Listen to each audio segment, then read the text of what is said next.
Assalamu alaikum guys, and welcome to my new channel. My name is James and I've been a Quran only follower for many years now. This channel is called Dear Hadith Followers, and basically what it is me asking questions to our family, our fellow family, brothers and sisters in traditional ways, how they came to their conceived notions and trying to educate them about their own belief system.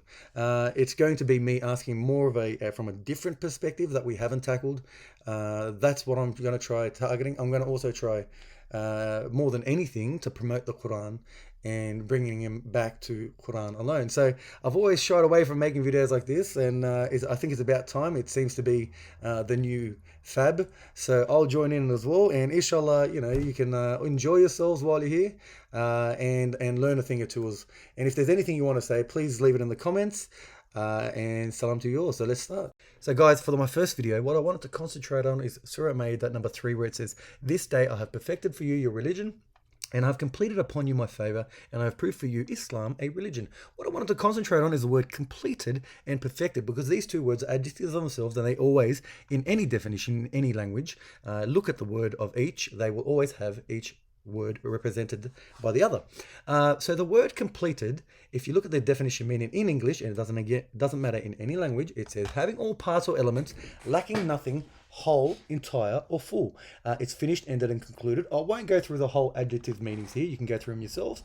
But here it's used in a verb term, and it's to say to make whole or entire, to make perfect, to bring to an end, finish. I'll say that again: to bring to an end, finish. What this means, and it's very important to understand this, it means that anything after the Quran has been delivered, after Islam, here it does say Islam is completed, after Islam is completed, nothing can be considered a part of Islam. The history tells us, misleadingly tells us, that Islam was, the history of Islam started 1400 years ago. That is completely incorrect. Islam was completed 1400 years ago. Prophet Muhammad, peace be upon all the prophets that I mentioned throughout my videos, he wasn't the first prophet to deliver Islam. He was the one to complete Islam. So if you have and sunnah, this also brings up another situation. If we look at the word and, it's used to connect words of the same part of a speech, clauses, or sentences that are to be taken jointly. Look at any of these, and there's always after, result from, progressive change, greater, additional, new.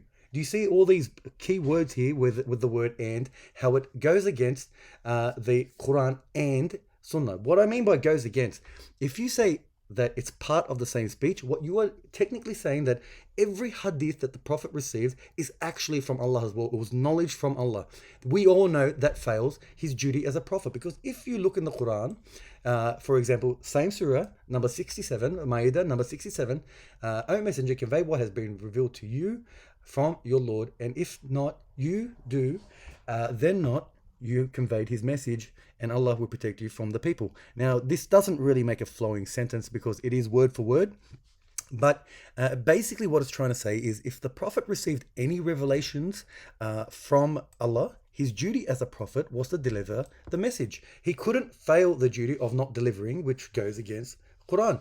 If you say it's from the Prophet himself, then it's unprophetic and it's from his own desire, so we don't have to take it anyway. But if it's part of the same speech, which brings up a very major issue as well, that same speech must be at the same level of Quran, which means it must be perfect and completed. It can't have missing, it can't have contradictions, it can't have anything. So Quran and Sunnah, anyone who says Quran and Sunnah, or anyone who says Quran and Hadith, must answer to, and this is why I titled this, my video, my new channel, as Dear Hadith Followers. So I'd like to say, Dear Hadith Followers, how do you come to the conclusion of saying Quran and Sunnah? Are they part of the same thing? Do you consider them the part of the same thing? Or do you guys consider them as completely two separate things? How do you follow Quran and Sunnah when Quran is perfected, completed, whole, entire? How do you follow Quran and Sunnah when he was the final prophet? It does not make sense. So my question to everyone, to all these hadith followers, our brethren, is how do they come up with And after, if it's not perfected and completed, explaining itself, as I said before, how do you get into Islam Hadith? Please, Hadith followers, our friends, explain that answer. Thank you so much for listening. Inshallah, this has been educational. I'm going to be concentrating on simple facts like this. And inshallah, you guys can enjoy yourselves on the journey you take with me. Assalamu alaikum, guys. Goodbye.